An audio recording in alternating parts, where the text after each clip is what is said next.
नमस्कार मंडळी. मुरांबा मालिकेच्या आजच्या भागात आज आपण बघणार आहोत. रेवा ही अक्षयला आता विचारत असते की अक्षय मला सांग की हे कानातलं कोणाचं आहे. अक्षय पहिल्यांदा खूप घाबरलेला असतो आणि नंतर तो आता रेवाला उत्तर देतो की अगं रेवा, मी येण्याच्या आधी इथे कोणीतरी गेस्ट आला असेल, त्यांचंच कोणाचं तरी असेल. आणि बघ ना, इथे पिलो वगैरे आणि हे जेवण वगैरे असंच पडले. कदाचित मॅनेजर आणि वेटरने ह्याच्याकडे लक्ष दिलं नसेल म्हणून ही रूम आवरायची राहिली असेल. रेवा म्हणते की चल मग आपण मॅनेजरला कंप्लेंट करूया. तर अक्षय तिला म्हणतो की हा थांब, तू हो पुढे. आणि आता रेवा पुढे निघून जाते तर अक्षय पटकन आता रमाला तिचं कानातलं परत करतो. जान्हवी आणि आनंद अजूनही रेवाच्याच रूममध्ये बसलेले असतात. रेवा आणि अक्षय तिथे येतात. रेवा म्हणते की मी तुम्हाला सांगितलं होतं ना की अक्षय नक्की येणार म्हणून. रेवा आता जान्हवी आणि आनंदला म्हणते की बरं, आम्हाला दोघांना प्रायव्हसी हवी आहे, तुम्ही प्लीज तुमच्या रूममध्ये निघून जा. अक्षय म्हणतो की रेवा अगं असं काय बोलतीयस, आपल्या माणसांशी तू असं बोलणार आहेस का, बाळांवर कसे संस्कार होतील. तर रेवा म्हणते की हो जान्हवी वहिनी आणि आनंद दादा, तुम्ही एक काम करा, तुम्ही तुमच्या रूममध्ये जाता का, म्हणजे तुम्ही खूप दमला असाल ना आणि आम्हाला सुद्धा जरा प्रायव्हेट बोलायचं होतं एकमेकांशी. आनंद जान्हवीला चल म्हणतो आणि आता दोघंही आता तिथून निघून जातात. अक्षय म्हणतो की अगं रेवा काय केलंस तू हे. रेवा म्हणते की अरे मी आपल्यासाठी ट्रिप प्लॅन केली होती नाही, आणि ते दोघं सुद्धा कपल आहेत, त्यांनाही त्यांचा एन्जॉय करू देत. अक्षय विचारतो की आता तुझा नेक्स्ट प्लॅन काय आहे. तेव्हा रेवा म्हणते की आपण एक काम करूया, दोघंही स्विमिंग पूलमध्ये जाऊयात आणि छान एन्जॉय करूयात. अक्षय म्हणतो की हो तसंही मला रिलॅक्स होण्याची खूप गरज आहे, जाऊयात आपण. आणि तो मोठ्याने आळस देतो. रेवा म्हणते की काय झालं. अक्षय म्हणतो की नाही नाही, मला रिलॅक्स होण्याची गरज आहे म्हणून म्हटलं. तर जान्हवी आता रमाच्या रूममध्ये आलेली असते आणि ती रमाला सांगते की रमा, तुला आता तुझा लुक चेंज करावा लागणार आहे, कारण तू जर अशा 2 वेण्या घेऊन फिरलीस ना तर रेवा तुला बरोबर ओळखेल. रमा म्हणते की मी तर ह्याचा विचारच केला नव्हता. जान्हवी म्हणते की तू कशाला टेन्शन घेतेय, मी आहे ना, मी कशाला आली आहे इथे, तुला गाईड करायलाच आली आहे. इकडे रेवा तिचा स्विमिंग कॉस्ट्यूम बघत असते आणि त्यामध्ये तो तिला सापडतच नसतो. अक्षय विचारतो की काय ग रेवा, काय झालं. तेव्हा रेवा म्हणते की अरे मी माझ्या बॅगमध्ये स्विमिंग कॉस्ट्यूम ठेवला होता पण आता तो इथे नाहीये, कदाचित आरतीने काढला असेल. अक्षय मनात म्हणत असतो की थँक्यू आरती वहिनी, निदान ही बया माझ्यासमोर ते कपडे तरी घालून येणार नाही. रेवा अक्षयला म्हणते की जाऊ देत, तू मला आता डायरेक्ट स्विमिंग पूलवरच भेट.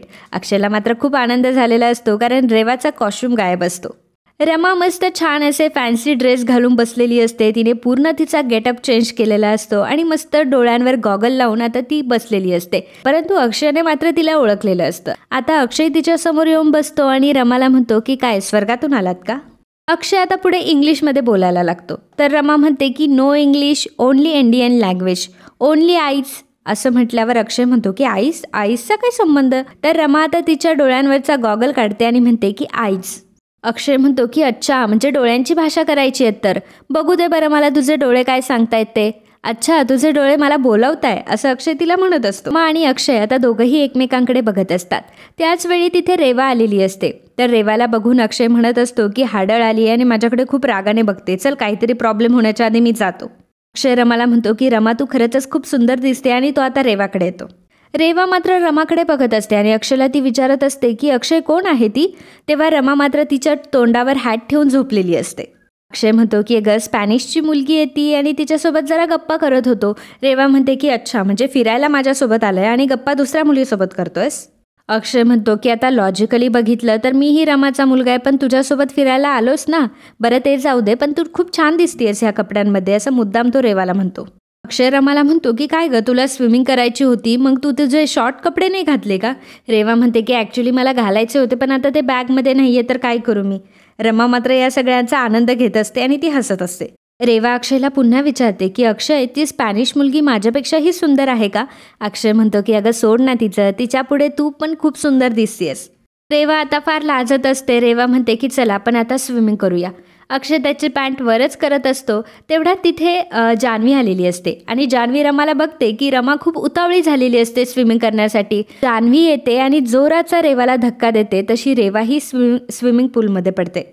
रेवाचा मात्र आता चांगलाच पोपट झालेला असतो. तेव्हा मोठमोठ्याने किंचाळत असते आणि ती जान्हवीला म्हणत असते की जान्हवी, असं कोणी वागतं का, ही काय वागण्याची पद्धत आहे.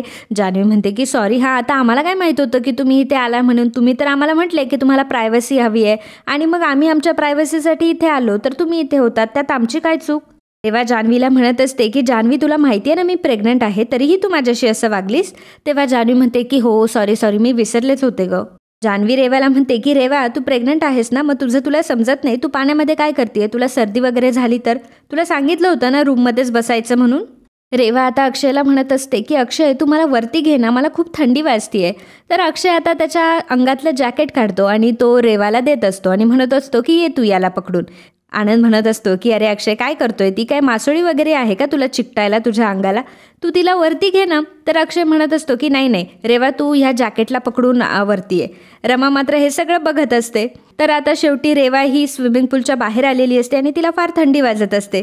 तर अक्षय म्हणत असतो की फार थंडी वाजते ना, मला सुद्धा फार थंडी वाजते. तेव्हा आनंद म्हणतो की अरे अक्षय असं काय करतोय, तिला देखील थंडी वाजत असेल, तिला दे ना जॅकेट काढून. अक्षय म्हणतो की हो हो रेवा तुला थंडी वाजत असेल ना, आणि मग तो रेवाच्या अंगावर जॅकेट टाकतो. जान्हवीला मात्र रेवाची ही गंमत बघून खूप हसायला येत असतं. जान्हवी रेवाला म्हणत असते की रेवा तुला खूप थंडी वाजत असेल ना, तू एक काम कर, तू रूममध्ये जा आणि चेंज करून ये. रेवा म्हणते की ठीक आहे मी जाऊन आले. रेवाचा अवतार खूपच विचित्र झालेला असतो. अक्षयला मात्र त्यावर हसू येत असतं. रेवाचं डोळ्यांतलं काजळ हे खाली आलेलं असतं आणि रेवाचा पूर्ण मेकअप हा पाण्यामध्ये निघून गेलेला असतो. त्यामुळे रेवा खूप विचित्र दिसत असते. पण अक्षय तिला मुद्दा म्हणत असते रेवा तू किती सुंदर दिसतेस अजून पण, थांब मी एक काम करतो तुझा पिक्चर घेतो एक, आणि मग तिचा फोटो क्लिक तो करतो. आणि रेवा तर लाजत असते आणि म्हणत असते की काय अक्षय तू पण. अक्षय जान्हवीला देखील फोटो दाखवतात. तर जान्हवी सुद्धा म्हणते की हो रेवा तू खूप सुंदर दिसते, जा बरं आता तू चेंज करून ये. रेवा अक्षयला म्हणत असते की अक्षय तूही चल ना माझ्यासोबत. तेव्हा अक्षय म्हणतो की अगं तुला काय वाटतं का, इथे दादा बहिणी आले, त्यांच्यासमोर मी कसं काय तुझ्यासोबत आतमध्ये येऊ, तू जा ना चेंज करून ये. रमा मात्र खूप खुश होत असते. त्यानंतर रेवा तिथून गेल्यानंतर जान्हवी, आनंद आणि अक्षय रमाकडे धावत येतात. अक्षय रमाला दाखवत असतो की बघ ती रेवा कशी हडळीसारखी हसते आणि दिसते ते. तर आता अक्षय रमाला तो तिचा फोटो दाखवत असतो आणि सर्व मिळून खूप हसत असतात. अक्षय रमाला म्हणत असतो की रमा चल आपण दोघं स्विमिंग पूलमध्ये जाऊयात. तर रमा म्हणते की नाही नाही मला खूप भीती वाटते.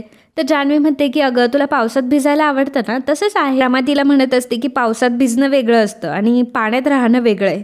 आनंद म्हणतो की माझा भाऊ स्विमिंग चॅम्पियन आहे, तू बुडली वगैरे ना तर तो तुला पाण्याच्या बाहेर काढेल. अक्षय आता आनंदला म्हणतो की रमाला फोर्स नका करू. रमा आपण एक काम करूया, आपण फक्त पाण्यात पाय टाकून बसूयात. रमा म्हणते की हो चालेल. आणि मग रमा आणि अक्षय दोघंही पाण्यात पाय टाकून बसलेले असतात आणि दोघंही छान गप्पा गोष्टी करत असतात. परंतु आपले जान्हवी आणि आनंद काही कमी नसतात. त्यांना काहीही करून दोघांना एकत्र आणायचं असतं. त्यामुळे ते काय करतात की दोघांनाही पाण्यामध्ये ढकलून देतात. त्यामुळे रमा आणि अक्षय आता दोघंही पाण्यात पडतात. रमा आता अक्षयच्या मिठीत असते आणि दोघंही आता एकमेकांकडे बघत असतात. ही स्विमिंग पूलमध्ये जवळ असल्याचा आनंद घेत असतात. तेवढ्यातच जान्हवी बघते की रेवा तिकडनं येते. आता जान्हवी घाबरलेली असते आणि ती पटकन अक्षयला इशारा करून सांगते की रेवा आली आहे म्हणून. त्यामुळे रमा आणि अक्षय आता काहीतरी अशी आयडिया लढवणार असतात जेणेकरून रेवाचं त्यांच्याकडे लक्ष जाणार नाही.